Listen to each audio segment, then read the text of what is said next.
തൃശൂർ തോൽവിയിൽ കടുത്ത നിലപാടുമായി K Muraleedharan. KPCC യോഗത്തിൽ K Muraleedharan പങ്കെടുത്തില്ല. Thrissur തോൽവി പരിശോധിക്കുന്ന അന്വേഷണ സമിതി മുരളീധരനിൽ നിന്ന് വിവരങ്ങൾ ശേഖരിച്ചു.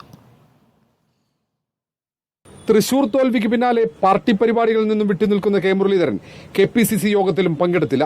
നിലപാട് ഘടിപ്പിച്ച മുരളീധരനെ തൃശൂർ തോൽവി അന്വേഷിക്കുന്ന KPCC സമിതി നേരിൽ കണ്ടു.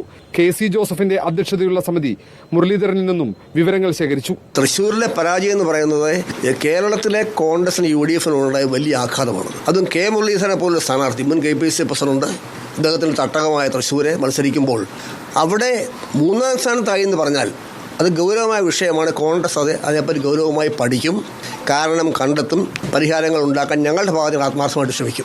തൃശൂരിലെ പരാജയത്തിൽ ആർക്കെതിരെയും പരാതി നൽകാൻ കെ മുരളീധരൻ ഇതുവരെ തയ്യാറായിട്ടില്ല. എന്നാൽ പ്രചാരണത്തിലെ വീഴ്ചകളടക്കം KPCC സമിതിയെ മുരളീധരൻ ധരിപ്പിച്ചിട്ടുണ്ട്. സംഭവിക്കാൻ പാടില്ലാത്ത തൃശ്ശൂർ സംഭവിച്ചു എങ്കിലും അതൊന്നും വരാൻ പോകുന്ന പഞ്ചായത്തിനെയോ നിയമസഭയോ ബാധിക്കാൻ പാടില്ല. കാരണം തൃശ്ശൂർ ജയിച്ചാൽ മാത്രമേ കേരളത്തിൽ UDF-ന് ഭരിക്കാൻ കഴിയും. ഏതെങ്കിലും ഒരാളുടെ തലയിൽ ഇത് കെട്ടിവെക്കുന്നത് ശരിയല്ല. അങ്ങനെയൊക്കെ ചെയ്തു കഴിഞ്ഞാൽ അവരല്ലേ ഏറ്റവും കൂടുതൽ കഴിവുള്ളവർ. ഇടഞ്ഞു നിൽക്കുന്ന കെ മുരളീധരനെ അനുനയിപ്പിക്കാൻ കോൺഗ്രസ് നേതൃത്വം കാര്യമായ ശ്രമങ്ങളൊന്നും നടത്തുന്നില്ല. അതേസമയം തൃശൂരിലെ ദയനീയ പരാജയവും തുടർന്നുണ്ടായ അനിഷ്ട സംഭവങ്ങളുമാണ് സമിതി പരിശോധിക്കുക.